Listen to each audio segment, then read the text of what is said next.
Ndichikutambirai zvekare pano paDzirari 263 pano panchaya ndakabatirai manews updates ezvinhu zviri kuitika munyika yedu yeZimbabwe. Kana uchiri munyawani pa this YouTube channel kusubscribe mahara wotena on the notification bell so that patinodzoka neimwe post uchange uchingoona panapa uchange uchiwana news updates ezvinhu zviri kuitika munyika yedu yeZimbabwe nguva nenguva. Inini saDzirari andinonoke kukuzivisai nyaya dzezvinhu zviri kuitika munyika yedu yeZimbabwe. Vadikanise kuziva kwamunozviita vachangotanga kusvika panapa this YouTube channel. Ma-updates epanapa tinouya nawo takamabatanidza tinoitira kuti muwane ma-news updates akati wandei pasame video.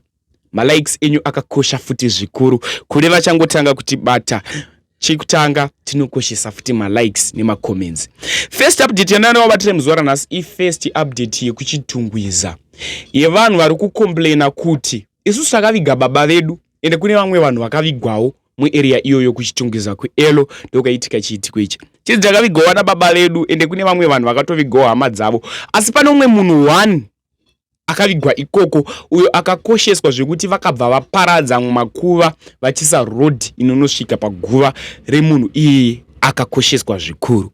So vanga vachikomplaina vachiti vanhu vosiyana here, kufa kwemunhu kana wafa iwe uri minister umwe akafa ari poor, kana iwe wafa uri murombo umwe akafa ane upfumi.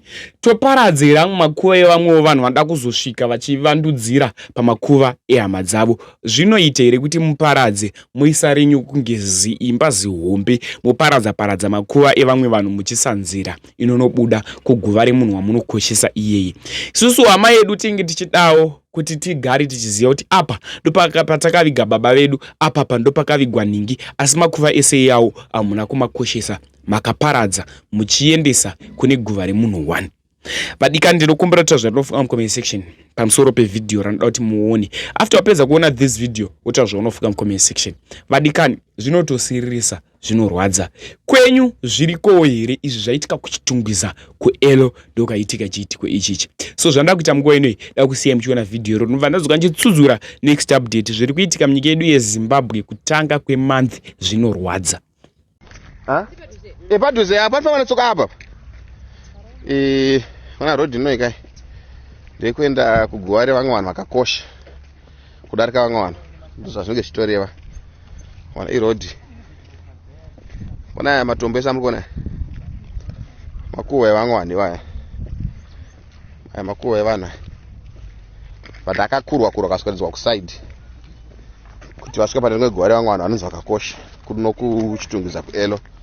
Ona zviti zvitinatirapo iguva remunhu itori makuva evanhu ese.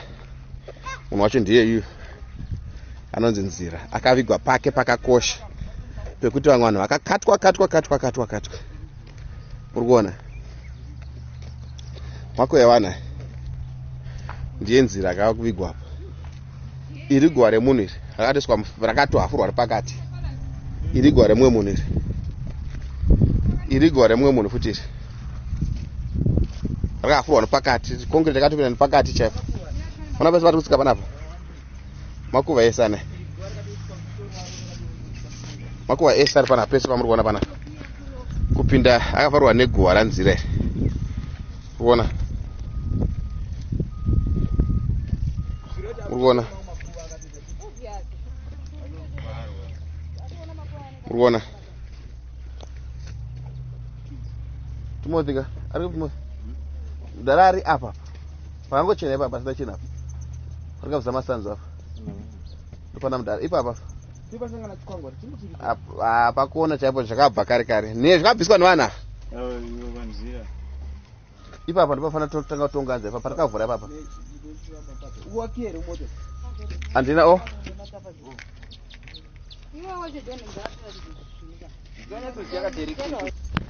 right wakapuwa mari unoona makuva ese right round kunoku makuva ese right round ane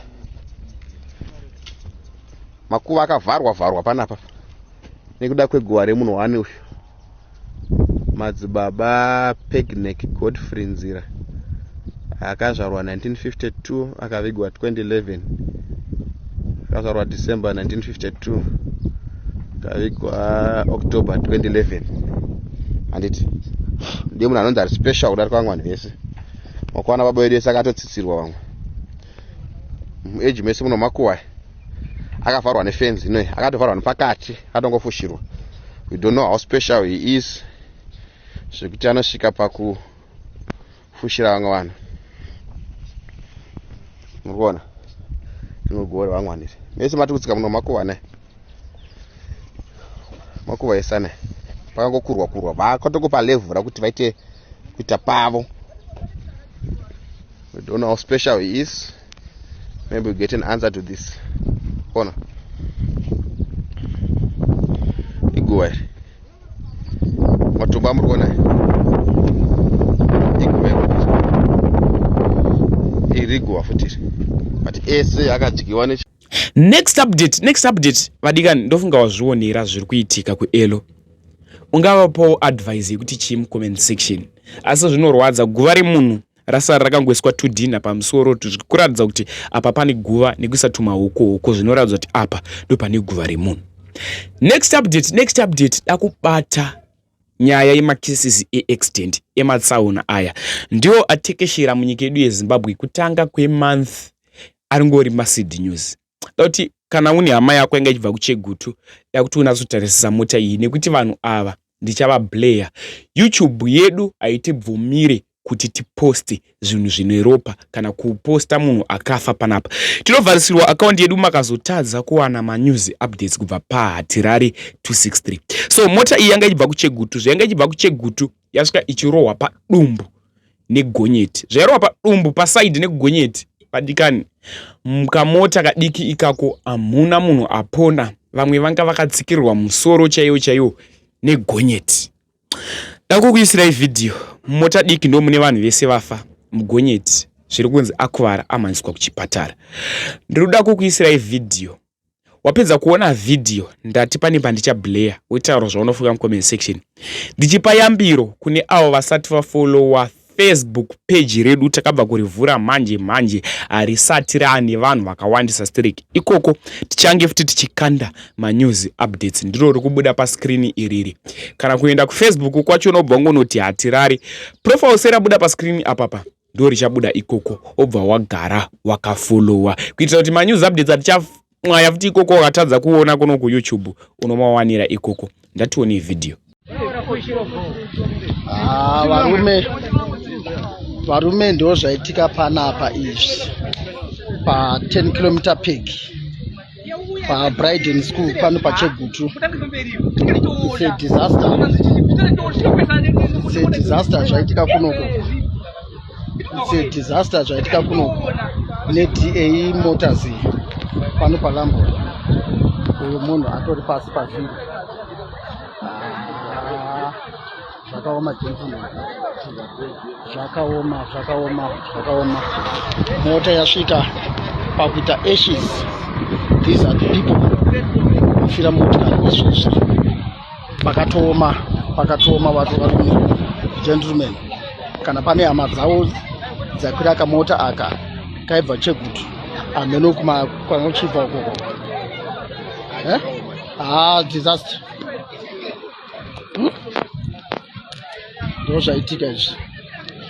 Ndo zvaitika izvi. Karwa kumashure nemwe motikari dzichitedza dzichienda kuHarare. Ndobva yaswevha ndokuzorohwa neyanga ichibva kuHarare ichiuya kuno kuChegutu. Disaster. Ndo vanhu varimo ava vane hama dzavo ndo zvirimo izvi. Zvakaoma gentlemen.